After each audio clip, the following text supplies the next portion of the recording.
should show me some respect. In the coming months, you'll have more decisions to make. Hey, what was it like? What, hell? I don't know. I must have blacked it out. I don't remember a damn thing. This is Irion, a specialist. Specializing in what? Both of you need to leave this town immediately. Why? Because we're about to destroy it. The only reason you're still alive, Sam Winchester, is because you've been useful. The moment that ceases to be true, I'll turn you to dust. Ask Dean, what he remembers from hell.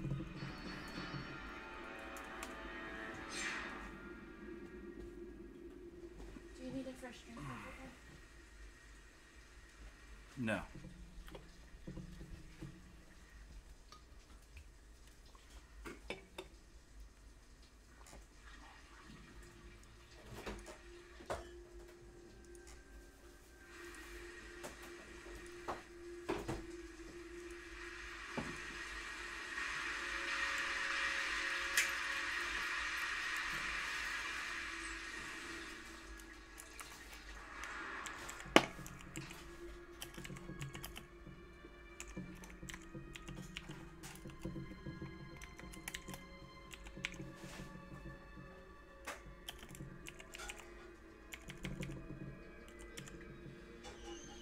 Hey everybody who's watching, we're just getting set up for the stream. We're going to be going full live with the project in about an hour. We're waiting for some stuff to come off the primer deck. As we're going, we've lost a few days due to some unforeseen events, but we're back at it and the crunch begins. We've not halted progress on the army in that time, but we definitely haven't gotten as far as we could have with some delays, and we're going to have one further delay. We're going to miss most of Wednesday due to me having to fly out to Cincinnati for some work-related business, and when I get back that evening, we're going to jump right back into it, but it will cost me a day, so we're going to have to move right along. As you see things here, let me go ahead and transfer over. Hey everybody! What's up? So, as you can see, the infantry have come a long way. We have put a lot of work down on these guys at this point. So, we've got a little more silvering to do, a little more on the backpacks, but the webbing is done, grenades are done, canteens are done. Really the only thing left to do is black straps, and anything that's going to get a metallic sheen to it is going to get blacked. Most of that is done. What I still need to go through and do is the las clips and the sight rails on the top of each las gun. And once they're done, we're pretty much done with the infantry at that point. The mainstay of the infantry. Our stormtroopers have just come off. We started to get our special characters done. Master Ordnance there coming along. Our other company commander in there, our major and our colonel. Got our engine seer, who's got to get ready to get done. And then we will have our classic stormtroopers to do. The Tempester is already done and is a new model Scion. So, yeah, there's a lot to still be done. I'm noticing some primer gaps on these stormtroopers, so I'm going to pick these guys up and take them back to the primer deck. In the meantime, I'll be back on for the full live stream at 8:30. Okay, I'll be back in a minute.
Hey, Dread Pirate, just so you know, I see you there. Thank you. Yeah, the Commissar model's coming along.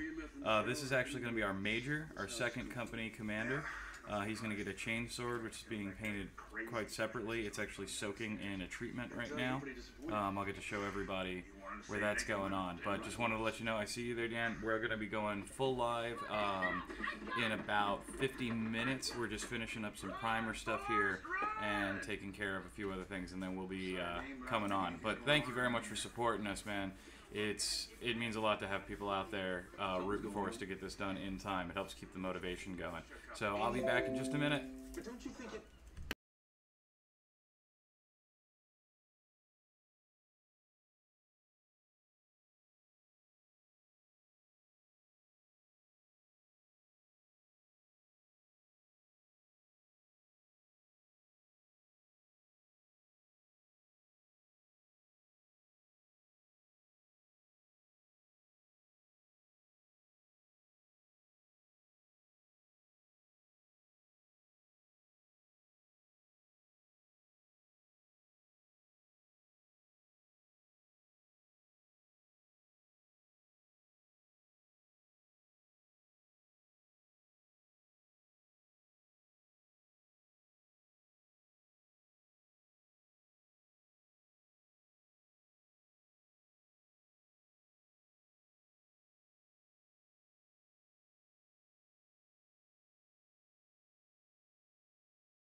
Thanks to everybody who's come by and joined us early. We'll be getting started at about 8:30. Right now we're scarfing down some dinner, finishing up some primer coats, getting everything ready so we can really sit down and lean our heads into this. We don't have too many days left, so every minute is precious. It's gotta be a joke.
Hey everybody. We're gonna get started in earnest here in a minute, but I didn't want to leave a lot of people in the dark. I see there's a bunch of people watching now, so figured we'd come on and just chat about everything. If anybody has any questions about the state of the project, I'd be happy to answer them. In the meantime, take Q&A, or just give you my thoughts on lore. Like, ask me about Magnus. I dare you. Ask me about Magnus having just finished that Thousand Suns. Don't ask me about Lorgar. I'm in the middle of First Heretic, and I'll just rant incessantly about how much I am not a fan of Lorgar and the Bearers of the Word. And I just realized there's this cable here in the middle of everybody's, like, screen, so let's not have that. That's better. Like, slight professionalism that we're known for. Yeah, give me just a second, and I'm going to set some audio stuff up. It looks like we're getting some feedback, so give me a second, I'll be right back.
Okay, I think the audio's a little bit better now. Yeah, that's low on there. You'll hear some stuff in the studio in the background, but don't worry about that. Dan, to answer your question, yeah, I do name all my guys. I spend this much time on them. I might as well have a backstory for all of them. So in this army that I've done, it's Colonel Blucher is leading the Normandy 99th, and that Commissar is converted into representing my Major Sharp, who is sort of the active lead role. If you've read Gaunt's Ghost, thank you, Dan. Yeah, the audio does seem to be looking a little bit better. I'm glad for the confirmation. So my Colonel Blucher, he's more of a Gaunt type, not a Colonel Commissar, but a Colonel. He's a more like Colonel Wilder if you've read the Gaunt's Ghost series. And then Major Sharp is definitely my Elm Ron. He's the second in command, infantry, foot slogging guy. He's a little pretentious in compared to Elm. This guy is a fervent believer in the saint of my crusade, Saint Bridget. So he wears the traditional pilgrim sash along with his dress uniform. He keeps it crisp, he keeps it nice. He wants to represent the saint in the best way he can. Colonel Blucher is a more pragmatic guy.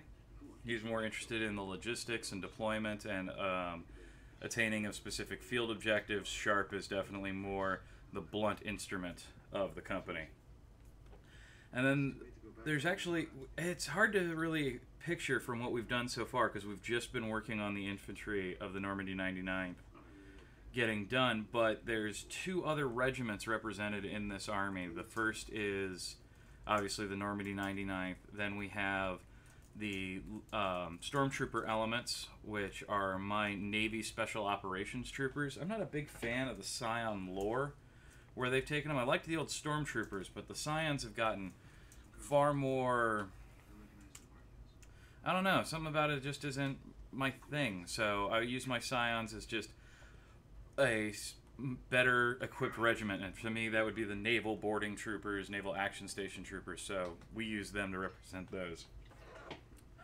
And then the final regiment is the Hajima, I don't know what number I'm going to give them yet, but they are my support armored element that's coming in through this, and that's going to represent the Lehman Russes and the Hellhounds that I'm using.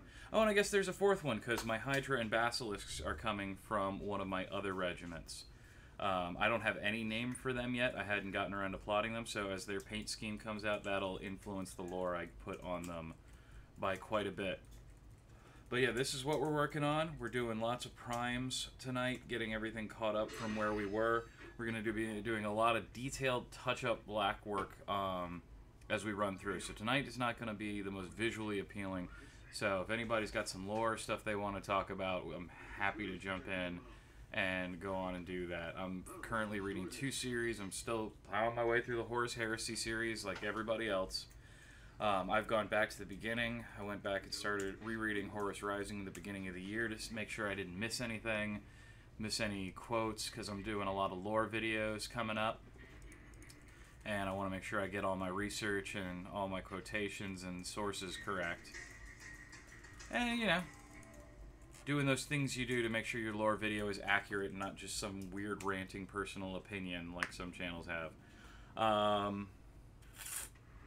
Let's see what else. Oh, yeah, and then I'm rereading the Gaunt's Ghost. I started over with the Gaunt's Ghost series about 2 months ago. I just finished Armor of Contempt, and now I'm finishing up the Lost Omnibus. Basically, they're in the Haunted Castle right now. And we're going to see where that's going to go. I'm not going to give any spoilers, but F for respects for all our fallen ghosts. We will miss them. We'll miss them greatly. And, yeah, that's where we're at. So I'm looking forward to reading through the rest of Gaunt's Ghost, picking up the few novels I don't have between the omnibus and the special edition of War Master that I picked up, which I'm very excited about. I've got the patch getting sewn onto my nerd battle armor. Okay, I'm sorry. That Jen got me for Christmas. It was a very sweet gift of hers, and I love her every day for it. Now that I've been stared at and murdered. Like, I don't know if you guys can't see it on camera, but I just got a straight up, like, Harlequin death stare from Jen. It was... Ooh, Look, okay. I'm a little concerned for my safety right now. Look, okay, I had to have it shipped to a different address. They only made like 500 of them. I made sure you got one. She's not wrong. If anybody in my life I know of that would make a very, very scary commissar or inquisitor, it's Jen over here. And I'm afraid for my life, guys. So if the stream cuts out again at any point, she killed me. That's how that went. Hey! And I'm putting that on the internet. If the stream cuts out tonight, kill you. Jen has killed me. That is how that has gone. I have been... You know what? Avenge me, brothers. Avenge me. But that's how that is. Maybe it's gonna cut out because you've been infected by chaos and the Inquisitors just had to do their goddamn jobs. She's gonna kill me. The stream goes out. She's gonna kill me.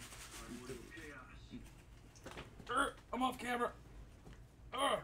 I'm back on camera. That's amazing. It is very much nerd love, Dan. That is the truth. That's what keeps this family strong and together. Let's see. Let's start with a paintbrush. So we are on to the stage now where we're using fine detail brushes. So the work gets more tedious, more precise, less room for error, but that's okay. We're still not to the final touch-up stage. My Abaddon Black is here. So we're going to be using Abaddon Black for the rest of this. Our wet palette is slightly off camera, but I'm just running a little bit out of space. Let me see if I can move this back. Move that back. And put this forward. And have this focus there. And tilt that down. And yeah, this looks a little bit better. Okay, so let us get the Abaddon Black shaken up. And let's get started, because we got a long way to go, and I still got a few minutes before the primer coat I just put down on my objective markers and stormtroopers is ready to be worked with. I'll be switching those out. I got to do some gray primes on guys. I have another plasma gunner who gets this treatment who wasn't assembled due to a list change. So I've got to prime him and paint him very quickly. Luckily, catching up not as difficult as doing huge amounts of squads. So one guy I can get done rather quickly. So we're going to grab our guys. As you can see, we've done the stock of the rifle. We've done the bayonet and forward section of the rifle. This guy doesn't have a bayonet on his belt, so I haven't done it. I have not done his on-belt backpack or last packs, so let's just touch those in with a little bit of black so that we can come back and give it a slight silver dry brush when the time comes. So that's what we're going to do there. And then in here, what we need to do, and this is where it gets detailed, is we need to do the las pack. Sitting right there in the rifle. Let me tilt you up a little bit. There we go. So we need to get the las pack colored in so that when we come back through, we can dry brush those. And there we go. We are off to the races. Lots of guys to do. So what we're going to be doing here is going through and doing each las pack. It is much easier to run through each guy, do a small section, and then come back through rather than doing 4 or 5 techniques at once, even though it's all the same color. It's easier to do little steps that are all repetitious rather than doing 5 or 6 things in a cycle. So there we go. We've got all our finished guys up here on this deck. Make sure they've all been las gunned. Yep. All those las guns that have been done, and we're going to pick up our next guy, and we're just going to jump right into it one after another. Las pack, las pack, las pack, until they're all done. Then we're going to come back through, do it all again with everybody, and do all their chin straps. Chin strap guys up top of done. Some of them I went through, I was doing all of them at once, all the different black steps, and it gets a little tedious after a while and your mind starts to drift, and that is the dangerous play here. So yeah, all these guys up here have been fully done, and they are just about ready. No, those guys up top are ready for a wash. That is the step they are in. So we're going to come back, keep going with our las packs.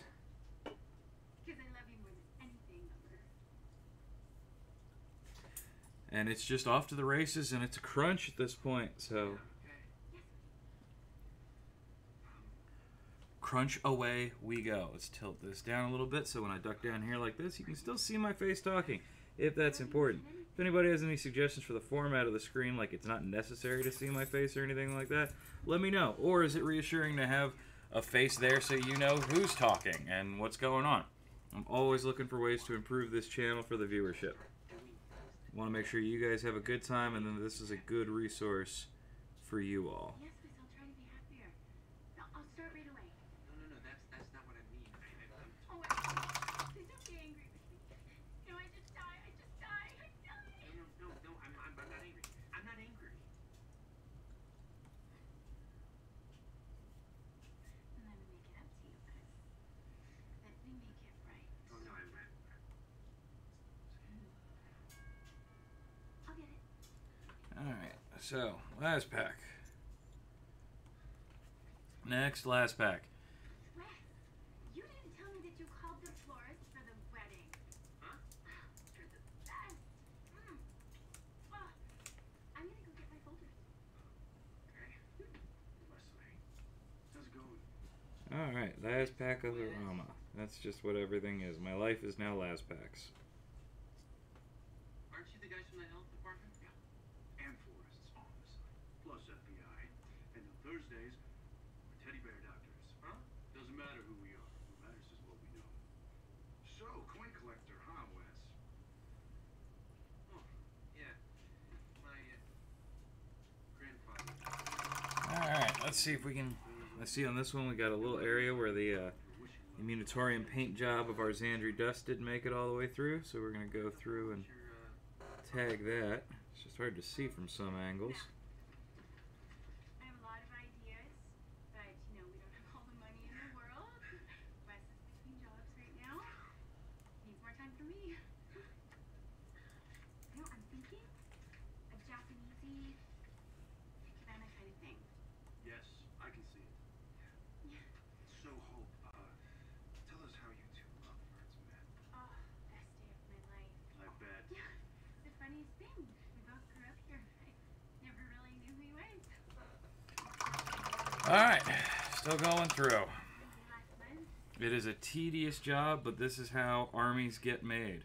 Anybody who's ever thinking about doing an army, show them this video and they can see exactly what they're in for every step of the way.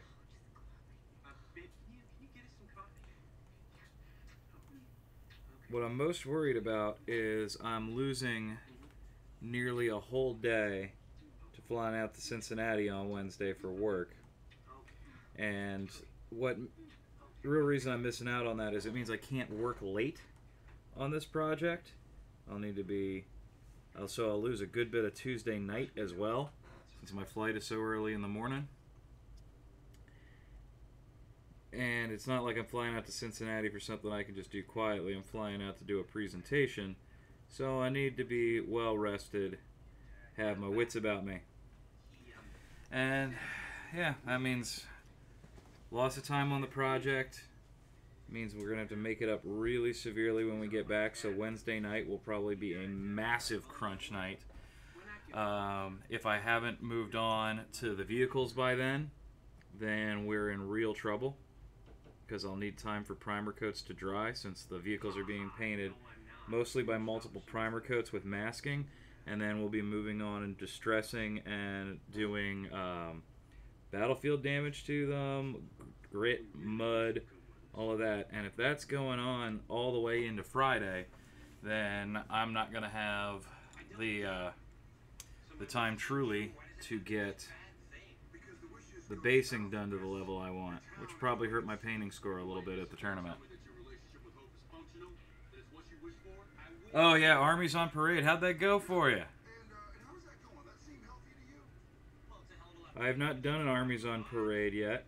I just keep missing it every year.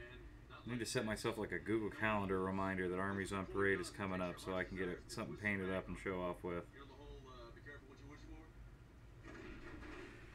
Yeah, Marines are definitely easier to paint. There's no doubt about that, Dan.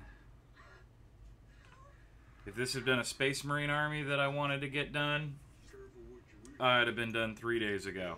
I could have done twice as many troopers in the time. But that's why I like Guard. The effort really shows, the difficulty really shows, and you get something that's more than... I don't know, and don't take this wrong, Space Marine players, really don't, but I find most Space Marine armies to look like a collection from a toy box.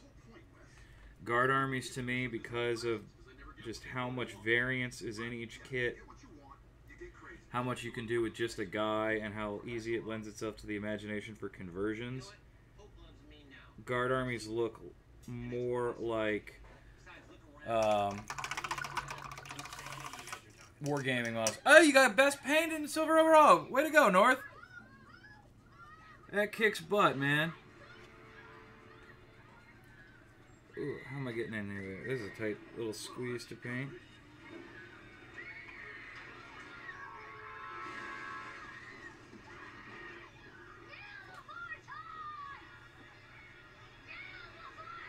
I can reach it. It's in there. It's a space I can paint. I know I can. Alright. Got it. Yeah. Did I paint my own shirt a bit? Thankfully it's a black shirt and I'm using black paint.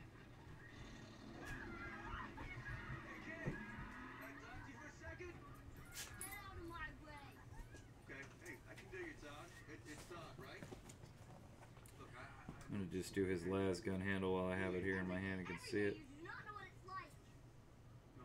I don't. But, you know, you're you and I'm me, so... Can't stop them. Can't do anything. Alright. Trigger guard. Okay, look, I get it. They're mean little jerks, huh? But they're not superhuman, like you. See, with great power comes great responsibility. Alright. Oh, I already did this last pack. Lucky me, I'm getting ahead of myself. It's always a pleasant surprise, something I don't have to do. That kid turned over that car like it was nothing. Should have seen the teddy bear. But come on, fun's over. Time to pull the coin. Wes. Alright, let's keep going. Get what we want. Because that's life, Wes. Alright, here we go. The last pack all the way around. Ladies and gentlemen, if I have been saying all week long, the reason this is taking so long is because I didn't follow the #1 rule for painting infantry models. paint them on the sprue. It may seem awkward, you may have to do some touch-ups when you clip them away from the sprue, but it is a million times faster, quicker, and more easily able to be organized. You don't have to paint around things. You can get access to everything cleanly. It's just a better way to do it. I didn't do it this time. I'm paying for it. Alright, there's that. We're just going to keep going assembly line style. Break it down. Grab a model. Paint his last pack. Push him up ready for the line. Stop it. But I do. More than anything. More than me. More than life. Hate me. Paint. What do you do when you're done painting, Riggs? Oh, I start painting again. North, I think total it's of this treatment there are 50. There's about 55 in this pattern, and then there's another 8 scions, 4 snipers, 3 officers, a tech priest. We've barely started on our Primaris Psyker, but thankfully I know what to do with him, so he won't take too long. Special characters are likely going to be up until the very end of the last night. I'll be painting. It might even be to the point where I am painting all the way up until it is time to leave for the tournament. Lord, I hope not. Ooh, not having sleep before a tournament, not good. Makes people cranky, makes you not pay attention, you forget a stratagem at a key point, you lose real bad. So, hopefully, everything will be done by Friday afternoon, and I can just put it in the bag, pack it up, relax, read my codex, make sure I'm up on all my rules, and get set. Listen to your fiance scream about horror movies, you know. Things like that. Why are you screaming about horror movies on Friday? Because me and Nikki and maybe Preston are going to see Halloween Oh, on right. opening night. I didn't. I'm just checking. That needs. New little Xandri dust made a bit of a mistake there.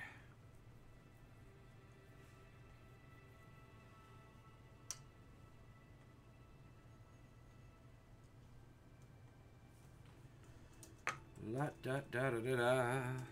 Fix up where I missed.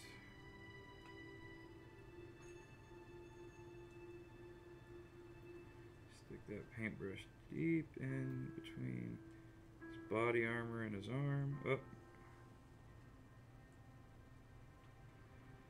Yeah, that's just a difficult place to paint.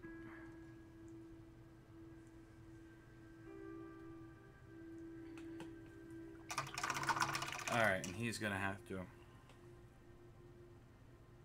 get touched up a later point. What was that Oh, chairs. Yeah, we're in the market for new gaming chairs and office chairs, so. I desperately. Oh, we're definitely basing as well, Stevesy. We're just not to that step yet. It may end up being a step too far, but I don't think so. At the very least, I'll be able to get sand and a dye on that sand with these guys, because I can do about 100 of that simple basing technique in maybe 10-15 minutes. That won't take me that long. Expanding on this army and making it even prettier after this tournament when I'm not in such a rush is going to be a big priority, because I'm not going to have time to go in and do nearly half the highlights that I like to do. I try to paint my mainline infantry to the same quality I paint my officers. So there'll be a lot of after-tournament work on this, and we will stream that as well. We're just probably not going to be going every night like we have been. This is a time crunch rush, so we're going for it, and I'm also in the middle of some other pretty major projects at the same time, both for other gaming organizations I work for and my own personal work. So, yeah, it's been a busy 2 weeks.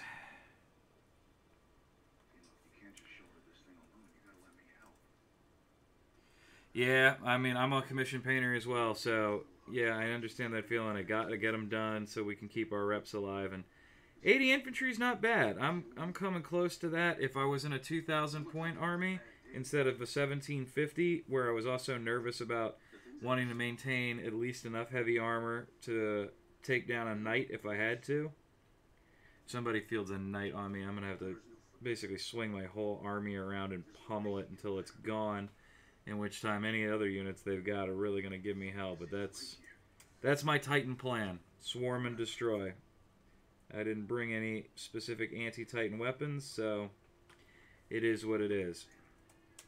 Thankfully, I think I could do it. If this army got full shooting off on a knight in one go,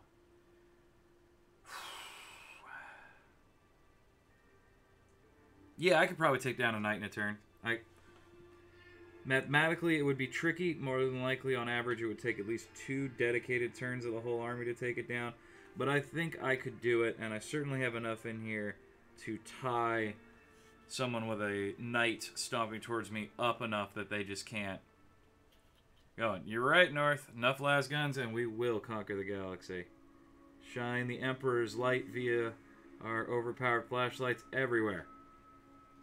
Las guns don't shoot lasers, they shoot faith.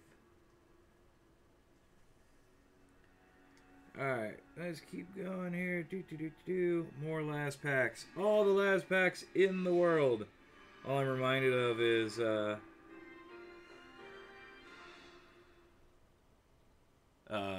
I think that was straight silver? When they meet the Gaunt Scouts meet the Fantines and they get the wrong las packs before they have to drop into the battle, so they're all short of ammo. Feeling very much how they must have felt. Just not enough Type 3 las packs to go around. Keep it going. Can't stop. Because even when I'm done with this one, I got to come back through and do another step. Next up is chin straps. After that is rifle sights. And then the final pass through is dagger hilts in the webbing belts. And once those are through and all of that is done, that's it. That's the base coat. For as complicated and as many different steps as this base coat does, that finishes the base coat. And with the base coats finished, we can dye them. We can run our washes over them.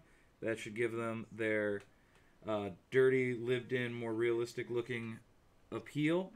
Should also bring out some of the details and divots in specific parts of the armor. And then beyond that step, it's just some dry brushing of our lead belcher onto all the metal components to give it that little sheen. So it looks like it's matte black metal versus just matte black. Everything to get those little hints. And then I look very much forward to moving past these infantry for a while. Once they get their washes, we'll be coming back to them. Because if I don't get the silver on there, I don't think it's too jarring of a look if I field them without it. I would, of course, hate to field them without it, but this is more about just presenting a nice army for my new 40k friends in the Damascus Powerfisters Club to see and play against than it is me trying to do the most spectacular army I've ever done, which this will be eventually. I'm going to Office Depot. Going to get a chair? Probably. Okay. But they're having a big sale because it's their 32-year anniversary of being a company. Yay, new office chairs. And if I don't have a chair, I'm going to murder somebody. Yeah, our new office setup hasn't been going as speedily as we would have liked, guys. We're missing pieces here and there. We've had some budgetary belt tightening going on as we've gotten it done. But we're getting through it, and as you heard, Jen is off to Office Depot to correct this for herself. She's very proactive that way. And then there's me, who's sitting in an office chair that used to be somebody else's. Then I found it in a scrap sale, gave it to Jen to use for a little while, and then my chair, which was a good chair, but apparently a cheap Chinese knockoff because it broke like spectacularly. You also mulled that chair when you bought it. I did not. You modified tore it. the arms off. You replaced them with PVC. You then built a system that... What? I had a project in mind that did not work out, thank you very much, and it was to mount my HOTAS controllers, which it did very well. And that's not what broke on the chair, thank you very much. The cheap base did. You broke its spirit. Yeah, I broke its spirit. You did. It's because I removed its $3 I was very armrests. upset with you. Yeah, well, Needed to make you pay. well, I'm glad it's dead. Well, do you want me to grab drinks on the way back? I guess. Do you have dollars? Nope. There's dollars on my cards, though. And then you could pull out the money we owe Brian. For the supply runs. You want to give me your card? I want to keep painting. I don't know where your wallet is. That is a problem, isn't it? Hang on a second while I see if I work. Oh, look, it's on the edge of my desk where it always is. Oh, that's a lie. It always is my ass. Aren't we just wonderful people? It's fun to watch us argue, isn't it? No, you get... No. You get your own stream. You want to stream on this stream, you can grab a paintbrush and some Malifaux models and get up on it, but no, you get your own stream. I can't. You've got the only good mic in the house. Yeah, it happens when I buy it. I'm very aware. That's why I'm going to buy an office chair. Because you're going to record sound with it? No. I mean, if you've got an office chair that has a built-in microphone, I kind of want that. I mean, we could ask Russell. I'm sure it exists. I'm not that pressed. I got a Yeti Blue. I'm good with that. Or is it Blue Yeti? I can never really... Blue Yeti. Where the fuck did I put my keys? Again, can't help you. Fine, where did I put your keys? You didn't put my keys anywhere. My keys are right where they should be. On my desk.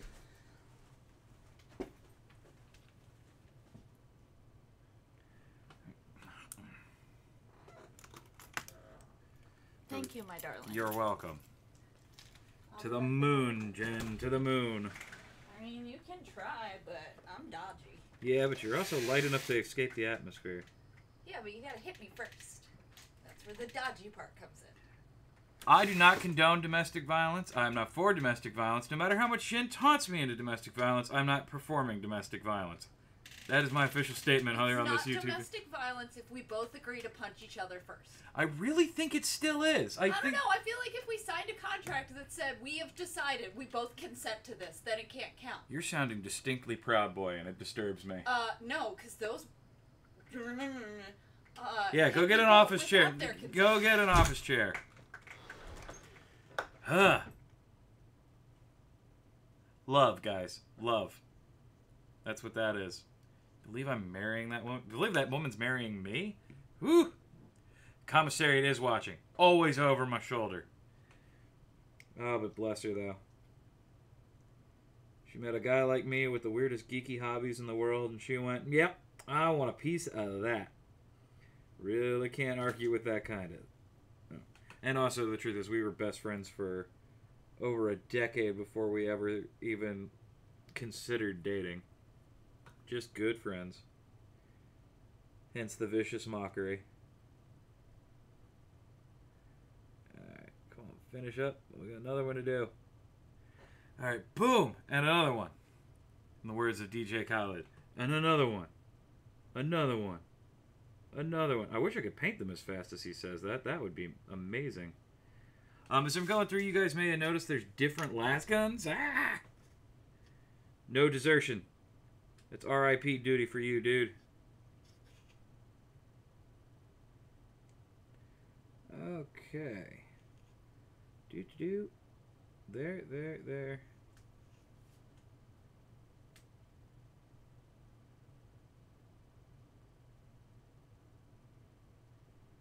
Alright, keep coming. Alright, he needs a touch-up with his Andrew dust as well. North, from your comment, I take it you know from experience, and there is a commissariat officer in your own life. I'm assuming. All right. So when we finish these last packs, we're going to be talking about some exciting things that are coming up. That rifle is done. That rifle is done. Rifle done. Rifle done. Rifle done. Rifle done. Rifle done. Rifle done. Perfect. Awesome. Okay. We are through the last clips. Oh, man. Yeah. come here. Let's talk, because I'm going to have a cigarette to celebrate that. That step has actually been messing with me for days now. Absolute days. These steps... Hi, everybody. I almost did finger guns at the camera, but this cropping kept it off, so we're just going to pretend like I never even had the thought or intention to use finger guns on my stream watchers, because you guys did... Ooh, ha, ha! You see that? The finger guns. They almost came out. But no, you deserve better than that. I will not finger gun my streaming audience. I'm not that guy. Okay, but exciting things that are coming up. Like I said, we are going to finish this project. We are going to go to this tournament. We're going to record those things. We're going to do the battle reports. We're going to bring it all back. It's going to be a great time. I honestly have not run into a group like... I'm going to give a big shout out now to the Power Fisters, the Damascus Power Fisters 40K Club. None of them have met me yet. None of them know me. None of them... They had a tournament. I said I wanted to come up and play, and I decided to do this stream in honor of that. They have been fantastic. They've reached out. Members of the team have let me know what sort of units should show up at this tournament, what people have brought, so that I'm not building a list to fight against these imaginary armies that I think might show up because of what I read online about what's very popular these days. I'm certain I'm going to run into a smack captain list with the IG booting up. I know they're called shield captains. No, they're smack captains. They are a type of heroine that people can't put down. They are big bashy units that are super effective. It's a combo that was never meant to be instilled that way. It lacks fluff. That's a smack captain. Once you start using them, you're never getting off of that stuff until they give you a way to wean yourself down. I am a pure guard player. I've always been a pure guard player when I play my guard. I've played other armies, of course. So we're going to start our lore videos at the beginning of next month. And they're going to start out in sort of a traditional timeline fashion. We're going to be doing the War in Heaven first to get it out of the way. Because there's not a lot written about it. It's not a heavily... what's the word I'm looking for?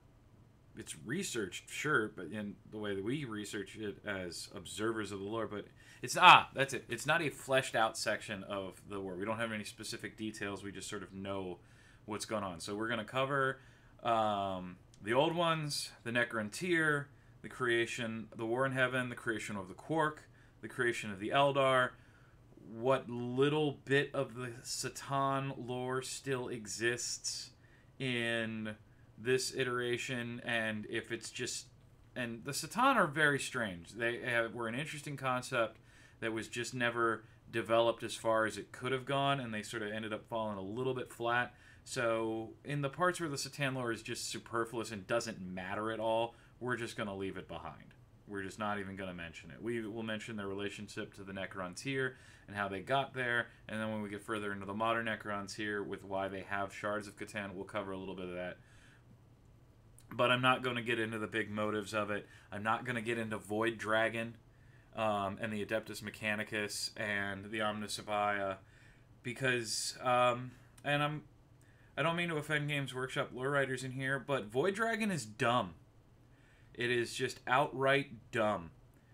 It is a throw-on top of existing lore of the Adeptus Mechanicus that was already great, and it completely changed their theme 100%. How it got through the editors to do that, you had this great lore specific to 40K, this idea of a religious cult that doesn't understand machines that they work with, and they think that there's a spirit in the machines. And that was such a great veil of ignorance that the AdMech had that you could deal with, explore, and discuss of how the different people see it. But then they dropped Void Dragon on top of it, and Void Dragon is awful. The lore for that is awful. The machine spirit is some Elder Star vampire god that our random psyker in the medieval ages, our super psyker, talking about the Emperor, defeated in the Middle Ages and then bound on Mars. Just what the hell? It's awful. I don't want anything to do with Void Dragon. So when we do lore, we're not going to cover that. We may mention it as somebody's crazy theory, and then we will take exacting pains to show just how incompetent that person is at everything else within the lore that they would believe in Void Dragon. And I know you're all going to point me out at Mechanicus, and I've read Mechanicus. I've read what happened in there. I don't think that's Void Dragon. I think that is quite literally a Tesseract vault of a quantum computer that is too dangerous to be let out, so they keep locking it away. And I think maybe it needs a biological component, and that's what she was. But if everybody keeps trying to tell me about Void Dragon as the Adeptus Mechanicus, I'm just going to start ignoring that part of the lore. Because we don't need it.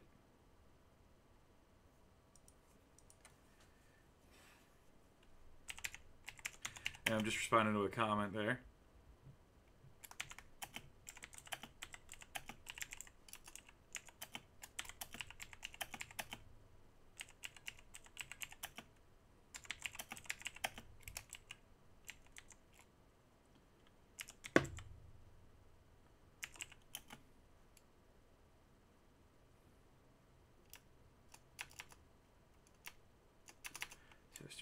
ESO.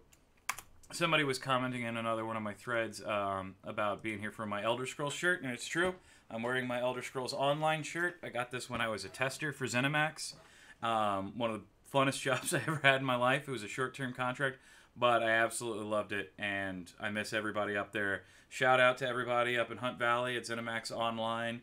A definite shout out to Robert Altman, the owner of ZeniMax.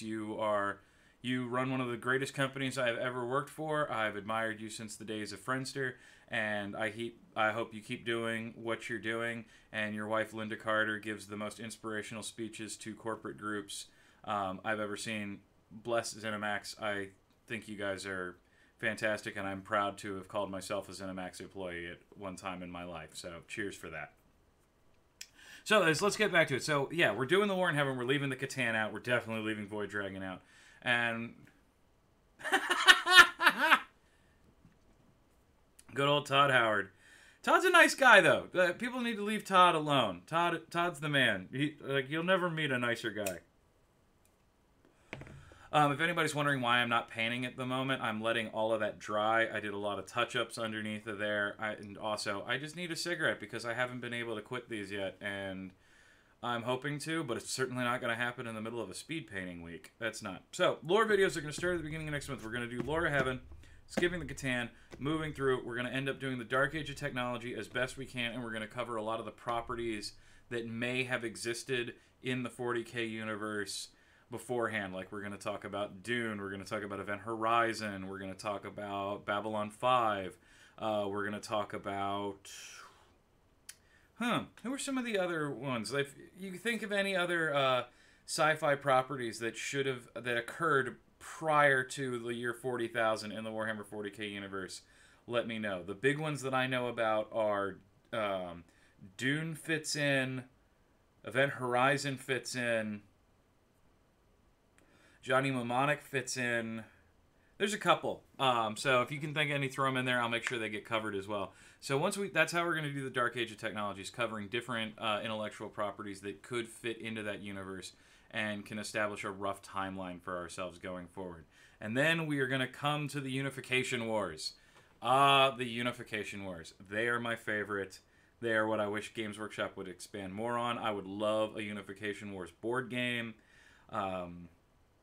And it's also where I'm going to then start pulling in my army's lore into the lore videos as they go, because part of the crusading force that I have contains a small contingent of the last Lucifer Blacks that are out in the universe. I use them as a high command escort cadre, as they often were. And many of my Scions, some of the Scion units I'm going to paint up are going to be Lucifer Blacks. So we'll talk about them extensively from the Unification Wars and then into the Great Crusade. And the Great Crusade lore, I'm going to focus more on the military aspect of it. We've focused a lot on the Primarchs and their character. I'm going to try to dig out as close to a order of battle for the whole Crusade as I can and cover the battles and the tactical dispositions. We're going to have different themes going for this. Some of these videos will be done from the perspective of our Iterator character. Other ones will be done from memoirs of a former guard commander looking back.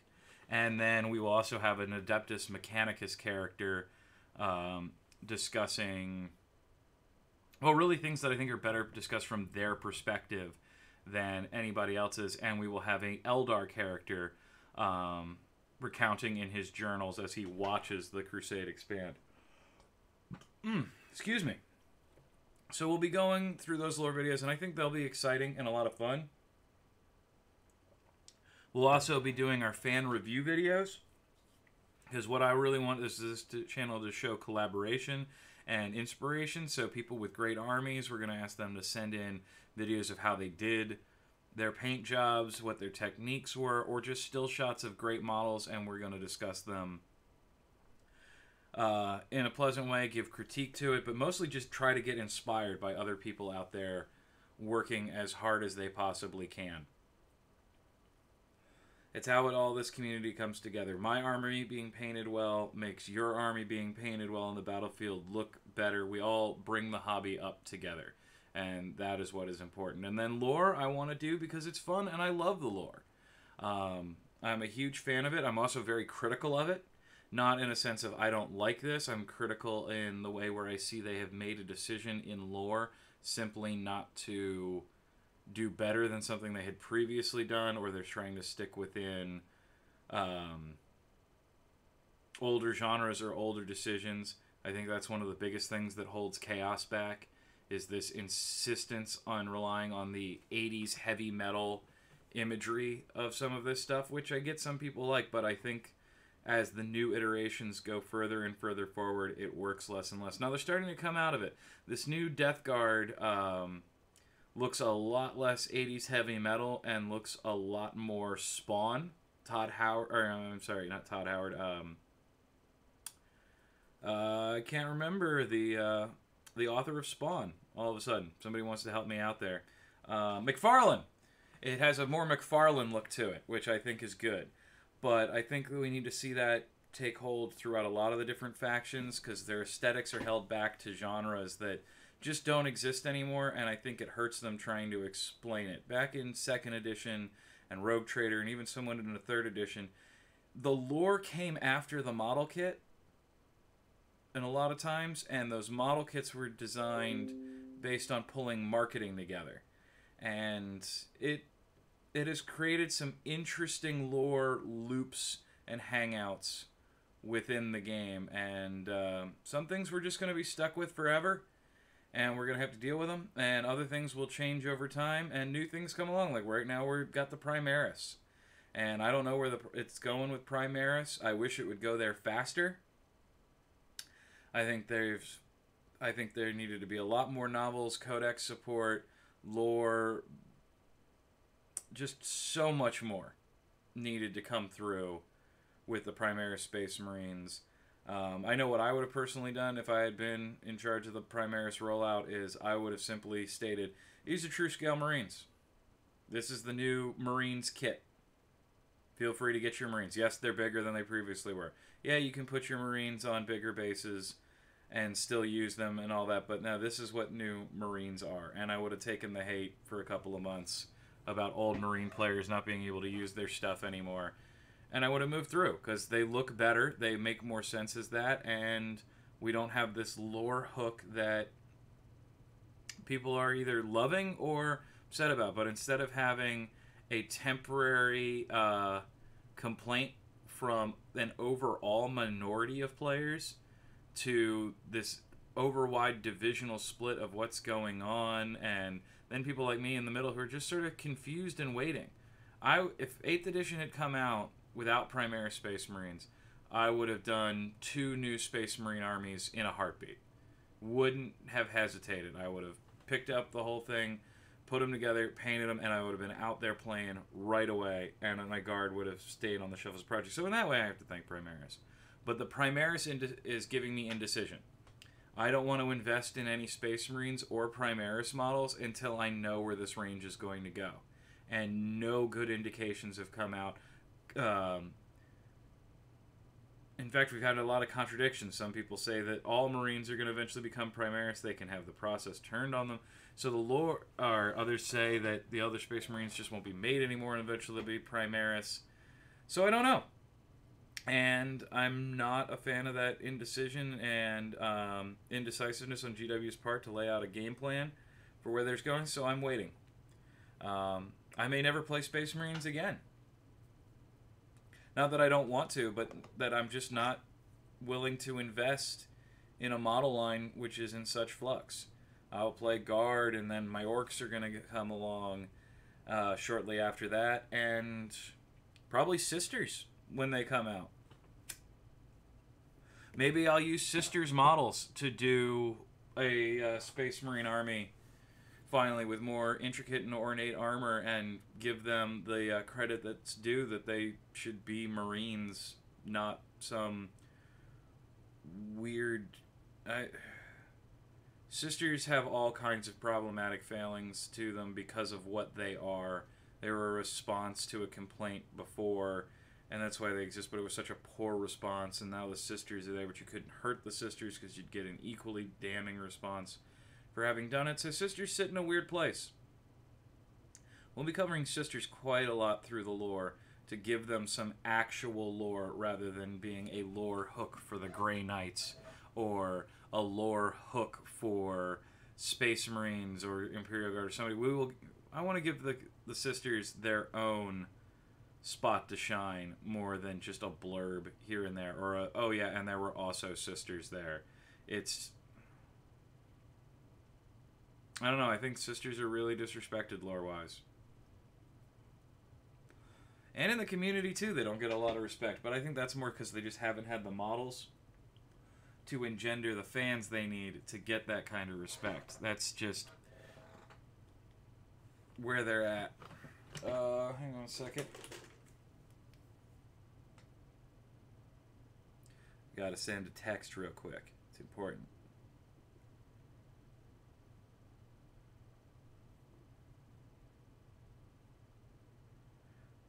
1 second, texting.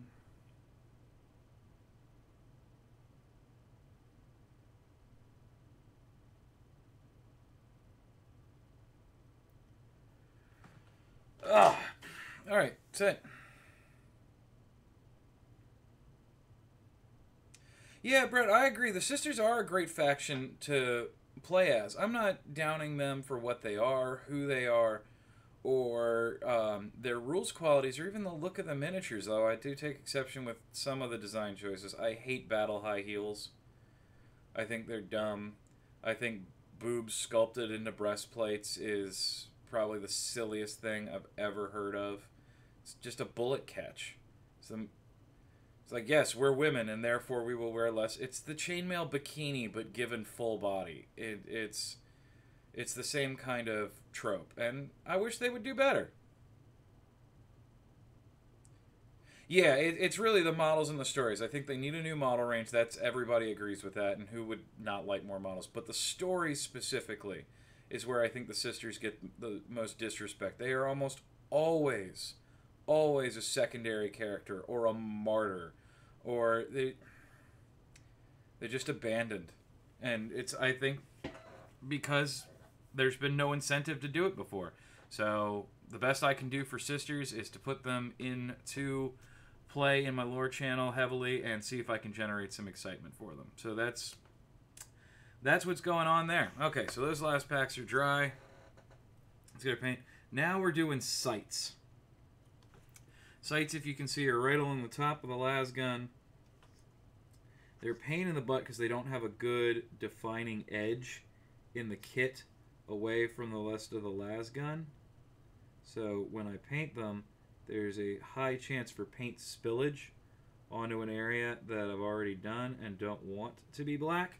But steady hands will get right through that. And there's something on the tip of my brush.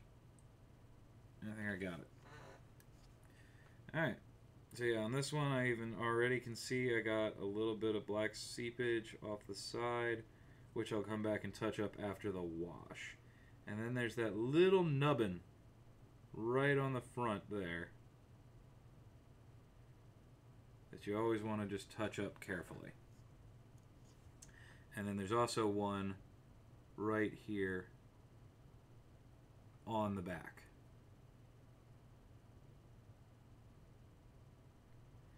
So there we are. And that's it with the sight. You can see it's just a subtle extra bit that's discolored on the las gun. And it just gives it a little contrast and makes the las gun look a little more thought through and multi-part and not just a solid color painted straight through. I see that a lot with bolters, and it's just not an attractive look overall, I feel. So we're going to come through and we're going to do these center sights. I think we'll come back through and do the bits on the front and back in another sweep through everything. So let's just keep going with las gun preparations. Oh, something is on this model keeping that paint from sticking. There we go. Must have just been a real watery bit of paint there. Alright, so las gun sights, las gun sights. All the las gun sights we can envision we now need to get done. Now luckily I've got several models in these squads that have my shortened carbine version of the las rifle I use, and they do not have the sight on them because they don't need it. Those guys are firing from the hips. Those are my assault troopers.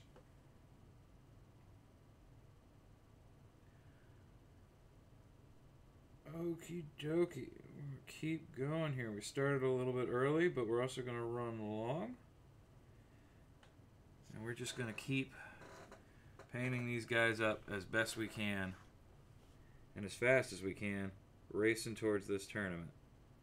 And when we deploy them, I think they'll look great, and our opponents will have a nice, good time shooting at a very pretty army. And it'll help keep my confidence up and let me keep fighting, because as we all know, when it comes to models, gray ones die faster. So paint your models, they will survive longer. This is a known fact of 40K. If you don't paint your models, you will fail your saves, and they will die quickly.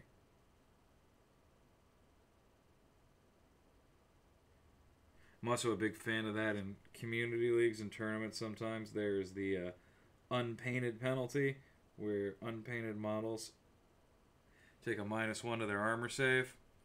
I'm a big fan of that.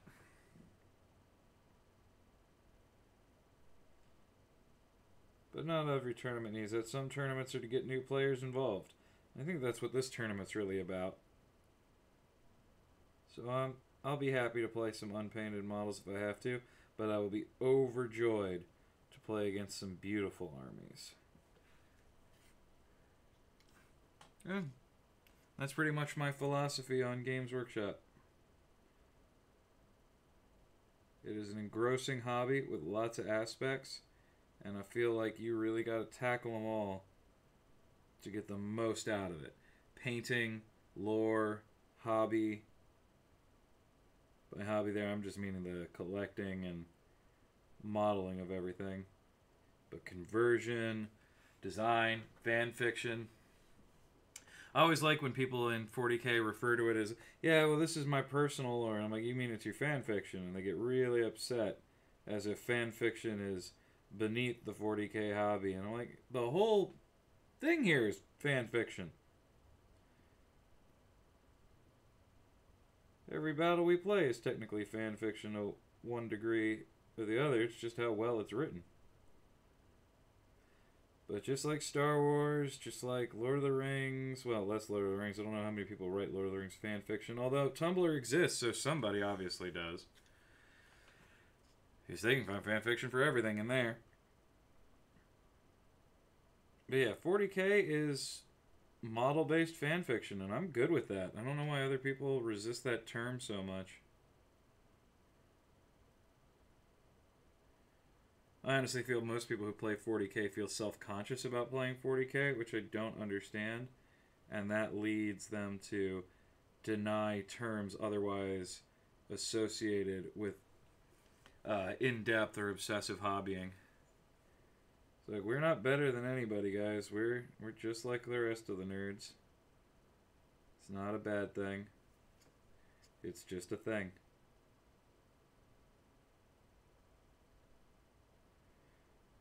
And heck, you can always remember, I mean, even if you feel ever uncool about playing 40K, you're always cooler than me.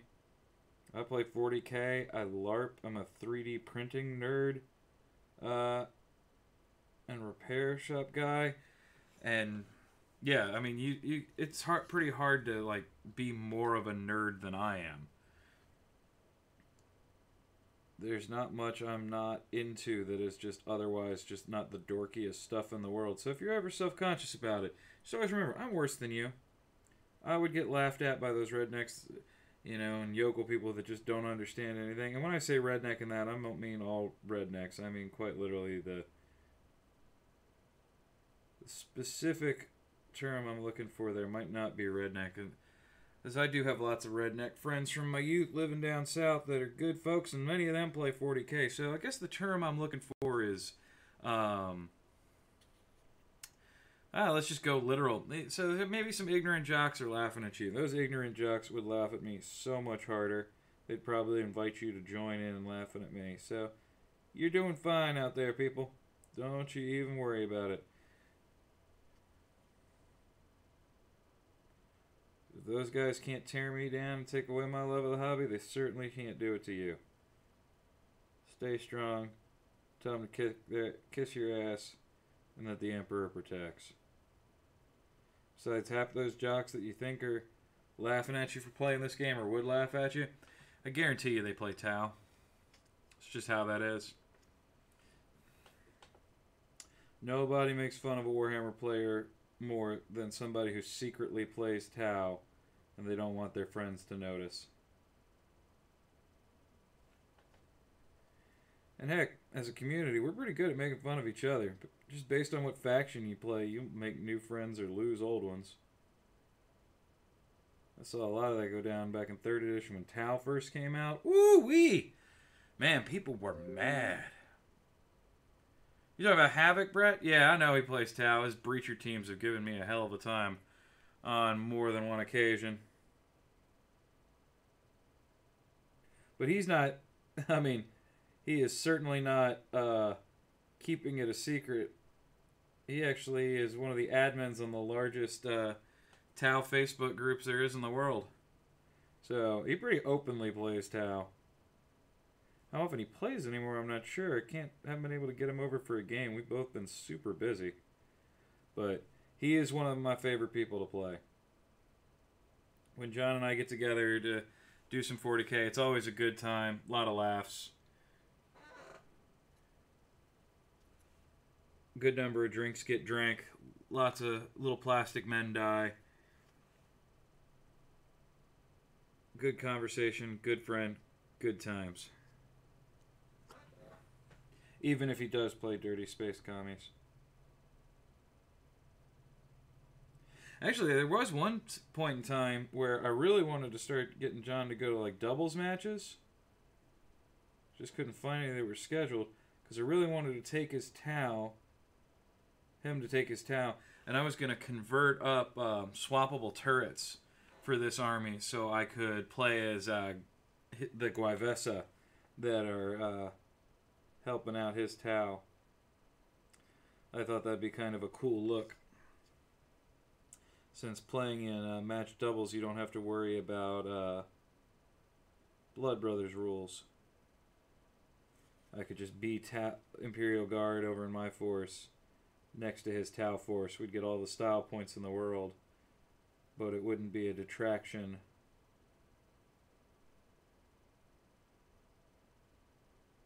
from our list for rules reasons. All right, main sites done. Now you see, oh nope, I missed a whole chunk of them up here. Okay, I got distracted by the assault rifle ones, so let's finish these up.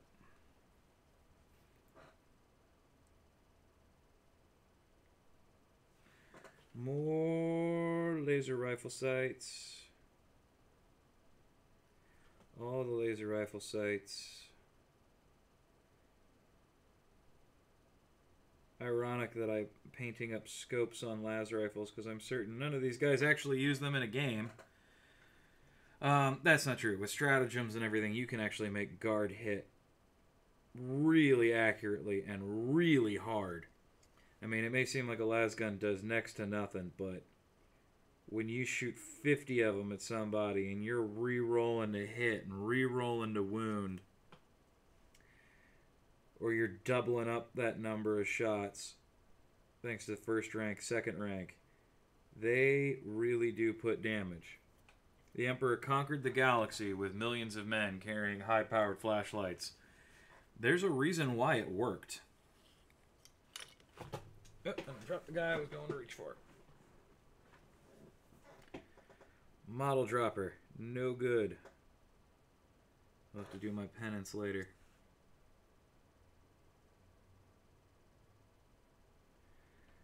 Okay. Second to last one.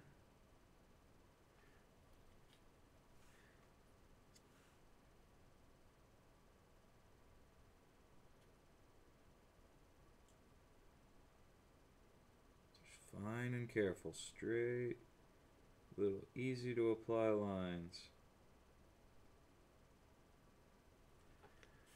Not much technique in this. This is just all about playing it as steady-handed as possible.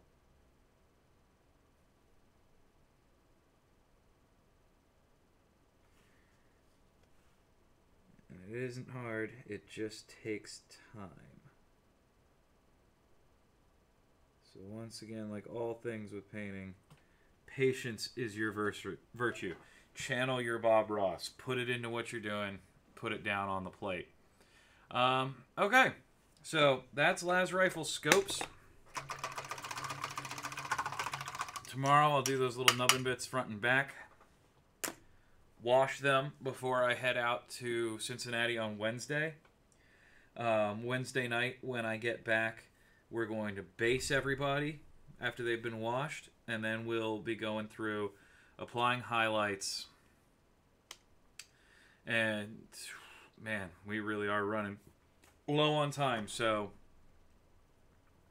it's all about what we're going to do. But, in the meantime, we're going to move on to some special characters real quick.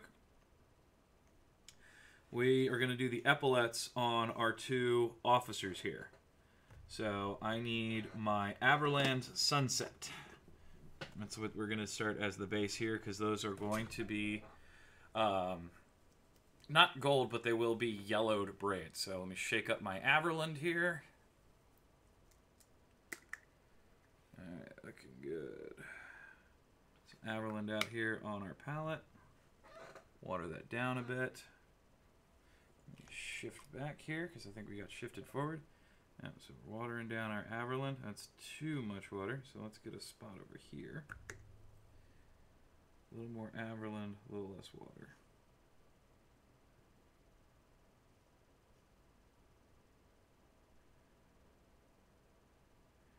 Alright, brush full of Averland. We'll start with Blucher here, and we're just going to add the yellow where it is on all this gold brocade.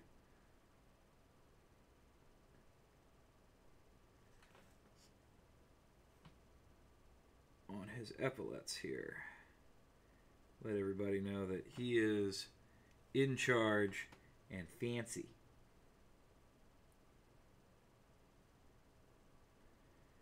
Now we'll be doing heavy washes on this because we want to make these gold braids stained, choked, so it's probably going to get an Agrax Earthshade wash, as well as several coats of Nuln Oil and maybe even Typhus corrosion in there. I want all the finery of these officers to really be plastered in the mud. Maybe their uniform, but my officers don't shirk. And they get right down in the dirty with their troopers.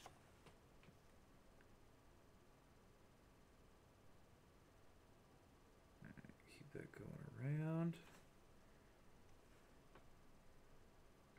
Other side here,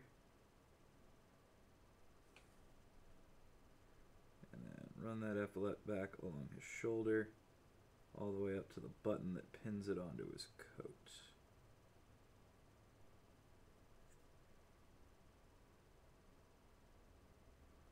Tiny details.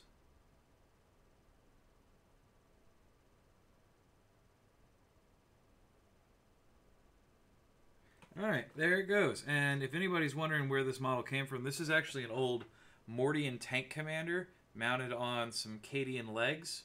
And that gets me this nice little command pose with the rangefinder binoculars in his hand there. And I think he just makes a really good overall commander. Somebody who stands on the line in the command post and issues the orders out. In this list, I have this guy. He's only armed with a bolt pistol and chainsword. And his job, and he's warlord, and he has the Grand Strategist warlord trait for this tournament. So I can get some command points back. I normally would take Kakarov's Aquila too, but now that the FAQ is out, there's no point. Normally I would pay the extra CPs for the extra relic, and I would have Kakarov's Aquila out there along with the Laurels of Command on Major Sharp. Major Sharp is my advancing commander. He goes with my troops that go forward to keep giving them orders, so I don't have to waste points on Vox Packs. I usually only use my Vox Packs when I'm fielding as an armored regiment with my Chimeras everywhere, and definitely not enough points at 1750 to truly field a battalion with Chimeras in support. I took a look at a bunch of different ways to do it. It is doable, but with what I imagine and in a regular pickup game against somebody, I might do it. But in a tournament scenario where I know everybody's going to be bringing their best and trying to go for the win. Did I mention top prize at this tournament is a knight? Wouldn't mind having a knight in this army, but that's not why I'm going to this one. I'm going just to see really if I still got the chops.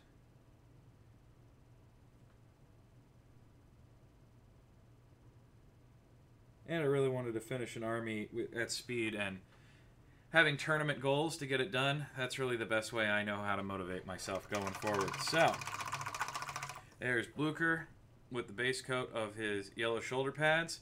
Now we're going to do the same thing over here on Major Sharp. But before we do Major Sharp has a bionic arm. We are going to make that a very fancy bionic arm by doing its base coat in Warplock Bronze.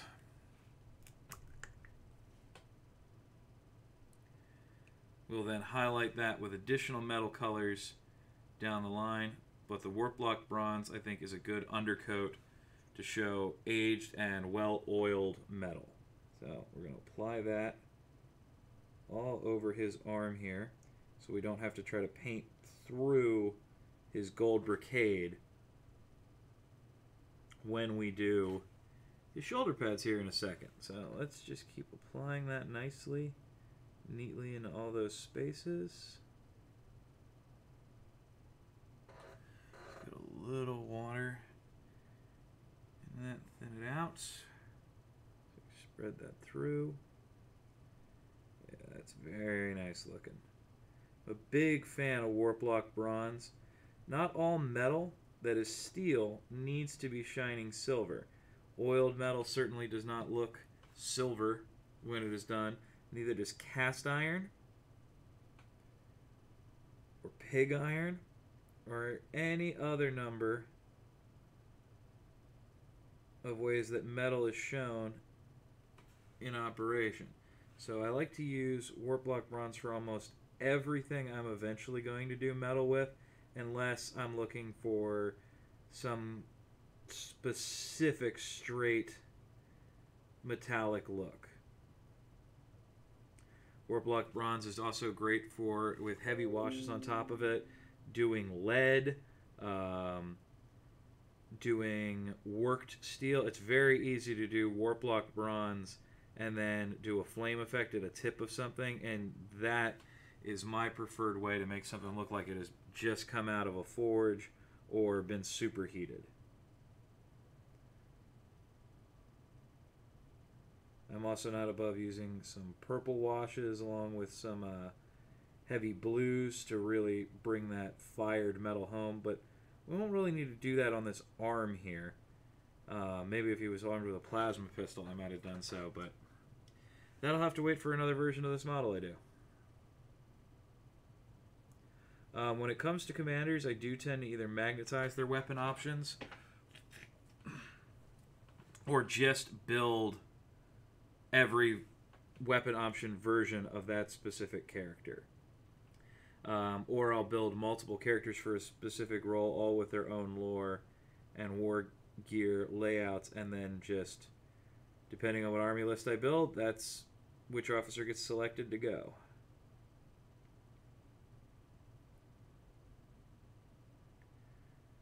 Alright, so that is our nice biomechanical arm. It'll get some fleshed out with more detail to come. We'll do some of the cables and sinews in there in a high shining silver, maybe even put some gold or brass rivets throughout it. But the big important thing we were going for was just to cover up the bottom there, the underside, so we could paint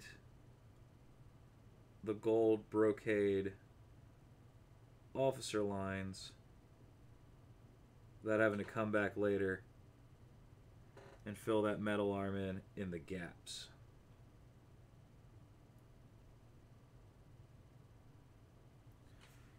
Okay. And they really spaced him out, didn't they? It's a good model, and Games Workshop has gotten a lot of mileage out of this model.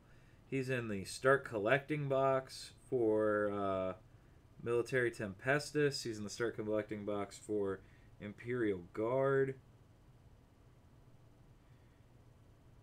He's the new model in the Commander's box for Kill Team. I mean, they use this guy everywhere. And it's not hard to see why. He is a great looking model. And very, very easy to convert. I think I have 6 of these guys total throughout the army, all on various states of conversions. Major head swaps on some of them. On others, it's as simple as changing the weapon loadout. And that is not jacket. Go. Gotta carefully see where the epaulette is versus where the jacket is. That is the trick of this model.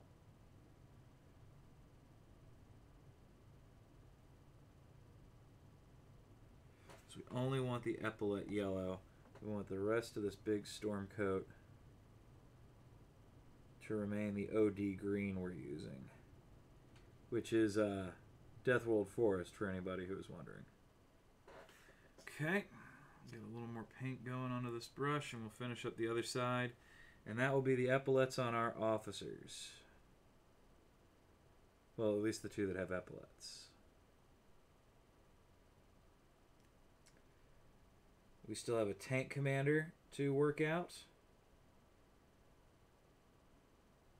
Not sure what we're going to do about the tank commander, but he shouldn't be too difficult when the time comes. And yes, if you've been keeping track of how much time this has taken versus what time it is going to be, it is very likely that Thursday into Friday will end up becoming one of the longest streams, paint sessions of my life. Working multiple projects, multiple primes at the same time. I'll be on camera, off camera, running around the lab. We'll probably do that as a more atmospheric stream that people can just see what's going on here in the shop as we desperately race to have this army done on time and make a good representation of ourselves. And you might get to meet the rest of the team. They haven't all been over on stream. I'm sure you've seen some of them walk through the background. But I have a team of people that help me with these things. Various experts in different fields. Some are excellent mixing paints. Others are YouTube specialists that help me determine where best to put some analytics and promotion money. And it's just like that. Okay, so now that those epaulettes are done, and our commanders stand out a little bit more amongst our rank and file troops. You can just see them over there. They have a different color pattern. That yellow really pops them out amongst infantry standing around them. Yeah, you can spot them there pretty easily. Not that Major Sharp's there's green sash isn't the biggest giveaway, but that's part of the theme of the army. Is I wanted to do something different than green originally. I took the idea from the Gaunt's Ghost series with Saint Sabbat.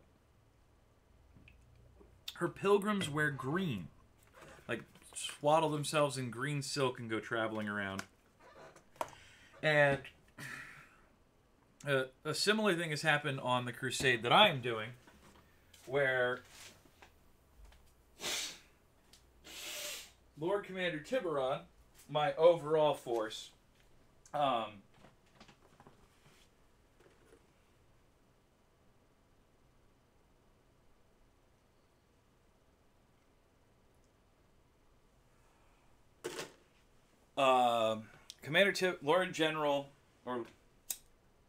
Lord Commander Tiburon, he is the overall crusade commander for the force that I do. Right now I represent him with the rules for an inquisitor, just to lay him out if I've planted him there. I usually only use him in narrative games or open play games where I just want to have some commanders sitting in the back, working high. Other times I've used Creed to represent him.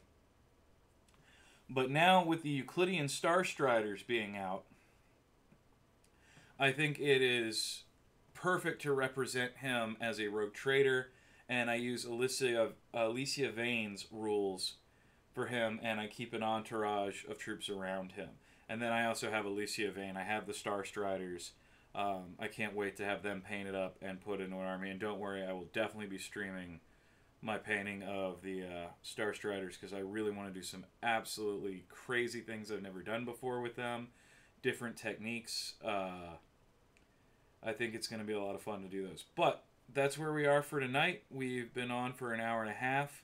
I can't just keep talking at random forever, so I'm going to take a short break here, have this cigarette. I'm going to go out on my porch and play with my dog. And then I'm going to sit back down, and tomorrow I will stream up again and show you the progress I have made. And we're slowly getting there. We'll be ready for this tournament one way or another. The big days are going to be Thursday and Friday. We have a lot to do tomorrow. Tomorrow we are going to build all the armored vehicles, so all of them are done. So far right now, the 2 Basilisks that are coming are built. One of the Lehman Russes and the Hydra are built. They need to be painted. Thankfully, a lot of that will get done with spray and airbrush.